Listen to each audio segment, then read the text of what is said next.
तो दोस्तों, जो सफ़र की शुरुआत करते हैं वे मंजिल भी पा ही लेते हैं। बस एक बार चलने का हौसला रखना ज़रूरी है, क्योंकि अच्छे इंसानों का तो रास्ते भी इंतज़ार करते हैं। तो नमस्कार दोस्तों, मैं दीप भोगुना स्वागत करता हूँ आपका अपने यूट्यूब चैनल पे, जिसका नाम है स्टडी इन दीप से एम्पायर। तो आप मेरे साथ गुप्त काल, दक्षिण भारत का भी इतिहास देख चुके हो और गुप्तोत्तर काल भी आप मेरे साथ देख चुके हो। और आज की जो वीडियो में हम देखने वाले हैं वो है हमारा मध्यकालीन जो भारत है उसके बारे में थोड़ा पढ़ने वाले हैं। जो आपने सुना होगा मोहम्मद गजनवी का आक्रमण हुआ था सोमनाथ मंदिर पे ना, ये सब हम आज की वीडियो में देखने वाले हैं। तो चलिए आज की वीडियो शुरू करते हैं। ठीक है, और इन्होंने कब किया था भारत पर आक्रमण और सिंध पर आक्रमण? वो किया था हमारा 712 में। ठीक है, जो कि अरब का निवासी थे ये। और इस समय जो सिंध का शासक था वो कौन था? माहिर था। ठीक है, जिसे क्या कहते हैं कि मोहम्मद बिन कासिम ने हराया था। और इसके बाद अगला जो क्वेश्चन हमारा आता है मोहम्मद गजनी से। मोहम्मद गजनी ने निम्नलिखित में से किस प्रसिद्ध मंदिर पर धावा बोला? दोस्तों, ये तो आप सभी को पता होगा कि इन्होंने सोमनाथ मंदिर को लूटा था। और लूटपाट इतनी ज़्यादा थी कि ये समझो आप, ये 1018 से आए थे और लगभग इन्होंने 7 साल बहुत इतना लूटा। हमारे इंडिया के सारे मंदिर जितने भी थे इंडिया में, सब में इन्होंने लगभग सारे मंदिरों से इन्होंने खजाना लूटा है। ठीक है, और उसमें क्या होता था कि राजस्थान के जो हमारे राजपूत सेनापति थे और वहाँ के जो लुटेरे थे वो इनको रास्ते में लूट लेते थे। तो इसके बाद इन्होंने क्या किया कि 1025 में उनके विरुद्ध भी एक आक्रमण छेड़ा था। आपको शायद ये स्टोरी पता होगी, लेकिन अभी हम प्रीवियस ईयर पढ़ रहे हैं तो हम इसी पे ध्यान देते हैं। तो इन्होंने जो है कि 1025 में ही, ठीक है, क्या लूटा था? हमारा सोमनाथ मंदिर पर आक्रमण किया था और उसको लूटा था। और 1018 में ईस्वी में उन्होंने मथुरा पर धावा बोला था। मोहम्मद गजनी ने अनेक भव्य मंदिरों को ध्वस्त किया था तथा लूट में अपार जो संपत्ति होती है वो अर्जित की थी उन्होंने। ठीक है, तो यहाँ पे जब उन्होंने सोमनाथ मंदिर पर आक्रमण किया तो उस टाइम के जो हमारे राजा थे वो अगर चाहते तो ये लूटपाट इतनी नहीं होती, वो बचा सकते थे। लेकिन उन्होंने क्या किया कि उन्होंने तो ये बोल दिया कि हमारा भगवान पे भरोसा है, हमारे भगवान खुद ही उनको देख लेंगे। तो इस वजह से क्या हुआ कि वो आए और लूट के चले गए और लोगों ने कोई कुछ कर ही नहीं पाया। ठीक है, इसमें मेरे अकॉर्डिंग तो उनकी ही गलती है। अगर वो थोड़ा बहुत भी अपने हाथ पांव चलाते तो कुछ ना कुछ तो मिलता। अगला जो क्वेश्चन है वो हमारा है तराइन की जो दूसरी लड़ाई है उसमें पृथ्वीराज चौहान को किसने पराजित किया था? तो ये भी आपको पता होगा कि जो मोहम्मद गौरी है इसने हमारा तराइन की दूसरी लड़ाई में पृथ्वीराज चौहान को पराजित किया था।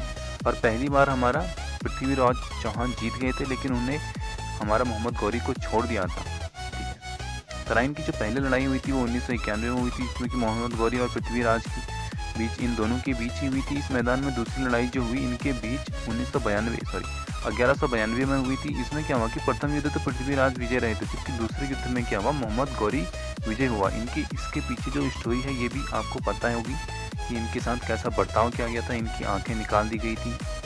ठीक है, इसके बाद जो अगला क्वेश्चन है हमारा वो है कि पृथ्वीराज चौहान को मोहम्मद गौरी ने किस युद्ध में हराया था? तो ये हम अभी यहाँ पे पढ़ चुके हैं, कब हराया था। तो ये उन्होंने जब हराया था तो वो हराया था, जो हमने यहाँ पे ऑप्शन बी आप देखो, तराइन का जो हमारा युद्ध हुआ था 1192 में। ठीक है, इसी में उन्होंने हराया था और ये हम इसका जो डिस्क्रिप्शन है वो पढ़ चुके हैं। और अगला क्वेश्चन है हमारा कि किस लड़ाई में मोहम्मद गौरी के लिए दिल्ली क्षेत्र खोल दिया गया था? इसका मतलब कि दिल्ली के द्वार उनके लिए खुल गए थे उस युद्ध के बाद। तो जब उन्होंने क्या किया कि तराइन की दूसरी लड़ाई लड़ी थी, जब वो पृथ्वीराज चौहान से जीत गए थे, तो उसके बाद क्या हुआ कि उनको एक एक्सेस मिल गया, कहाँ का? दिल्ली के क्षेत्र में राज करने का। ठीक है, अगला क्वेश्चन जो है हमारा है वो है कि निम्नलिखित में से किस राजपूत राजा ने मोहम्मद गौरी को पहली बार हराया था? तो मोहम्मद गौरी को किसने हराया था? तो सबसे पहले उनको बघेल भील हमारी एक भील प्रजाति, भील शासकों, भील जो हमारी जाति है उनके एक शासक थे। मोहम्मद गौरी को पहली बार जो है कि अनहिलवाड़ हमारी एक जगह है। ठीक है, इसके जो बघेल शासक थे, बघेल शासक भील द्वितीय, किसने? भील द्वितीय ने। ठीक है, भील प्रथम ने नहीं हराया था, भील द्वितीय ने। आपको ऑप्शन में भील प्रथम भी दे सकता है, लेकिन भील सेकंड आपको याद रखना है। और ये कब हराया था कि 1178 में उन्होंने हराया था। निम्नलिखित में से किसका मिलान सही किया गया है? तो यहाँ पे आपको ऑप्शन दे रखे हैं, तो इसमें से जो आप पहला ऑप्शन देखो, यहाँ पे जो सुल्तान महमूद है, महमूद गजनवी, ठीक है, इन्होंने क्या किया था, महमूद गौरी इन्होंने सोमनाथ को लूटा था।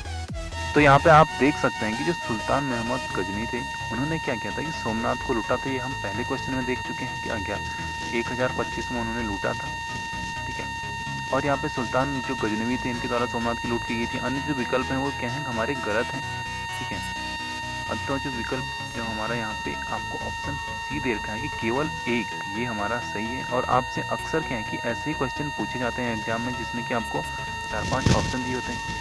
तो यहाँ पे अभी हम बताते हैं, तो अगर आपसे पूछ ले दिल्ली शहर किसने बसाया था, तो किसने बसाया था, अंगपाल ने। अनंगपाल हमारे जो शासक हैं, इन्होंने ही दिल्ली शहर का स्ट्रक्चर पूरा बनाया था, उसी की नींव रखी और वहाँ पे इन्होंने बस्तियाँ शुरू की बनानी। और उसके बाद दिल्ली आज आप देख सकते हो कितना बहुत ही ज़्यादा बड़ा शहर है, ठीक है। अफगान अगला हमारा जो फैक्ट है वो है अफगान, मंगोल, अरब एवं तुर्क में से भारत पर पहली बार आक्रमण करने वाले जो हमारे थे वो थे हमारे अरब के मुस्लिम, ठीक है। तो पहला जो आक्रमण हुआ वो अरब के मुस्लिमों द्वारा किया गया। उसके बाद जो है मोहम्मद बिन कासिम ने 712 की सिंध पर विजय प्राप्त की, ठीक है। कब की थी, 712 में ईस्वी में की थी। तराइन का जो पहली लड़ाई हुई थी, ये हुई थी हमारी 1191 में, हम ये देख चुके हैं किसके बीच हुई थी, मोहम्मद गौरी और पृथ्वीराज चौहान के बीच हुई थी। अगला जो क्वेश्चन है हमारा ये है कि मोहम्मद गौरी ने विजित प्रदेशों देखभाल के लिए कुतुबुद्दीन ऐबक को नियुक्त किया था। तो जो मोहम्मद गौरी हैं, इन्होंने जितने भी प्रदेश हमारे जीते इंडिया में, उसका जो इन्होंने देखभाल करने के लिए एक अपना सेनापति चुना। सेनापति तो नहीं, लेकिन ये क्या थे, उनके एक गुलाम थे।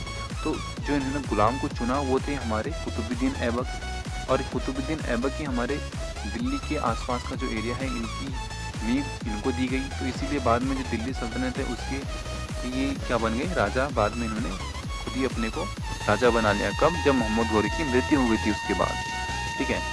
अब यहाँ पे आप ये देखो कि यहाँ पे जो कुछ डेट्स हैं इनको हमने व्यवस्थित कर रखा है कालक्रम के अनुसार।